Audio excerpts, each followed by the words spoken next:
I do things. And a few months back, I started this like Ulta series on my channel where I let the Ulta app pick different makeup for me. I have done Ulta's best-selling makeup, Ulta's worst-selling makeup, Ulta's highest-rated makeup, and Ulta's lowest-rated makeup. And in this video, I'm going to do Ulta's highest-priced makeup. Now, that does not mean I went out and bought the most expensive things from Ulta. It means I went and sorted each category by price, and whatever I owned that is highest priced from Ulta is what I will be using in this video. I think a video like this is interesting because you would typically think, oh, it's really expensive, that must mean it's really good. However, looking at what I have laid out, some of it I would say is really good. Some of it I would say is it really worth the price? You tell me. So if you want to see me using a full face of some of Ulta's highest priced makeup, then keep on watching. Let's go. I will say that the primer I'm about to use is my favorite primer, and this is the Becca Backlight Priming Filter. This is really good. I got this in the last 21 Days of Beauty sale, so I did not pay full price for this, and I don't think I ever would pay full price for this, but if I ran out, I would repurchase, but only if it was on sale.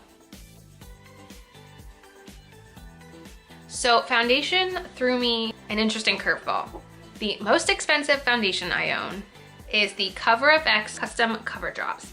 These retail for $44. However, I recently got these at TJ Maxx for $7.99.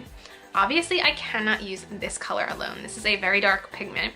So I thought, okay, let me keep scrolling, and then like the first foundation after this I'll use, and then I'll color adjust it to actually match my skin. So the next foundation is the It Cosmetics CC Cream, and this is like a little bit of a weird color for me. In general, this is the shade Fair, but it's a little bit yellow. So I'm wondering if I add some of the custom drops, if it'll look better on my skin.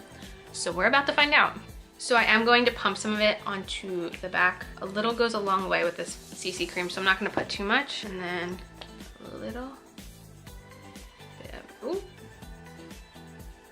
Not sure if that was too much, but you can see it in there, and then I'll use my beauty blender to mix it together, I guess, and we'll see how that looks.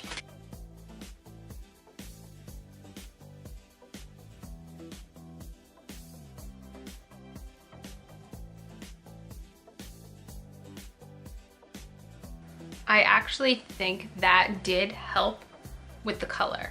I like the way it looks. Next for concealer, we have an interesting one as well. Not something I normally reach for as concealer, but from Clinique, we have the Beyond Perfecting Foundation and Concealer. This is a sample I received from Sephora, and I have the shade 0.5 Breeze. I never conceal with this. Actually, I rarely use this because I'm not crazy about the formula, but let's see what happens.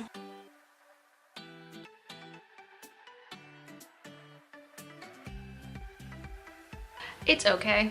It's definitely not a favorite or something I would ever buy the full size of. For powder today, from It Cosmetics, I have the Bye Bye Redness Transforming Porcelain Beige Powder. It looks like this. This actually used to be my favorite thing in the world to wear to work, but I feel like it's not so much a favorite anymore, and I don't know if I'd repurchase. I can't really decide. I think it is so expensive that I do not see myself repurchasing, but I don't know.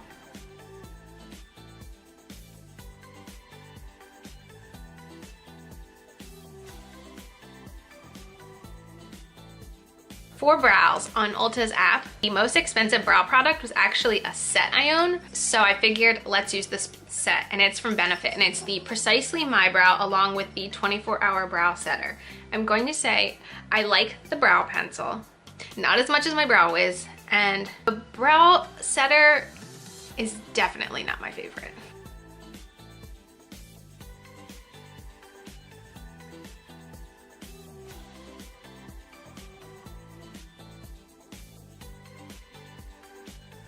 For eyeshadow today, the most expensive eyeshadow palette I own is the Too Faced Gold Chocolate Bar Palette.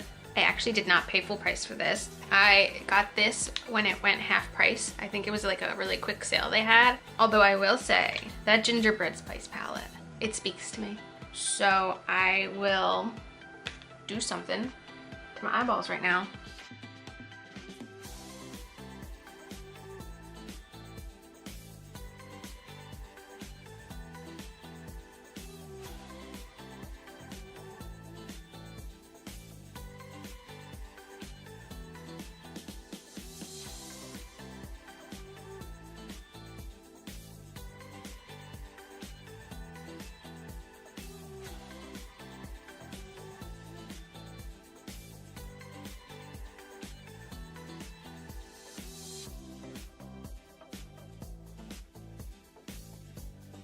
Before I do the lower lash line, the most expensive eyeliner I have is the Tarteist liner. It does have one side liquid, and I do think this is a really good liquid eyeliner, but I don't want to use liquid eyeliner today. I just want to do a little waterline, so I will be using the roll-up pencil side.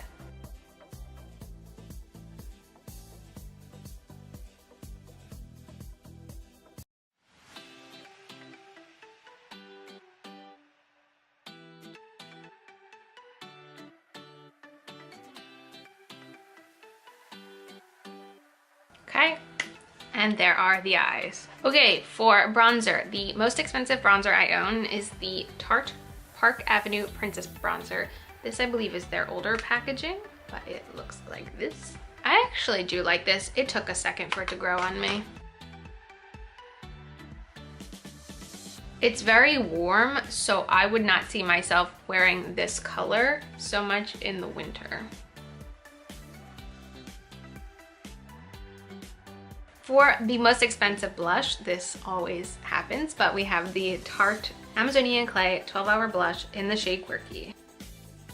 For highlighter, we have a liquid highlighter, and this is the Cover FX Custom Enhancer Drops, and I have the shade Moonlight. And I think this is so pretty. I've been wearing this a lot this month. Okay, to set everything in place, highest priced setting spray I have is the Smashbox Photo Finish So Chill Coconut Primer Water. I never set my face with this. I use it as a primer, and I try to use it so sparingly because it's already down to here, and I think this is limited edition. I don't even see this scent left at Ulta anymore. For mascara, the highest priced mascara I have is the Lancome Monsieur Big Mascara. I have this little tiny sample that I got from Sephora. I've actually only ever used the waterproof version, and I used the heck out of it until it completely dried out, so I'm interested to use this one and see if it is the same formula or a little different. This one seems like a much prettier formula than the waterproof version, so that's cool. And then finally, for a lip product, a Nude Sticks lip color. This is the shade J Mama. I got this in a Allure beauty box. It's a really pretty lip product, but I do not think it is worth $24. And there you have it, a full face of some of Ulta's highest priced products. Let me know, do you guys like any of these products? I think it turned out nice, but I'm definitely excited to try this challenge out, but with Ulta's lowest price makeup, and see how the look compares. As usual, thanks for stopping by my channel. If you're new here, click the subscribe button and ring that bell for notifications. I have my Twitter, my Instagram, and my blog down below. Give them a follow, and I'll see you in the next video. Bye, guys.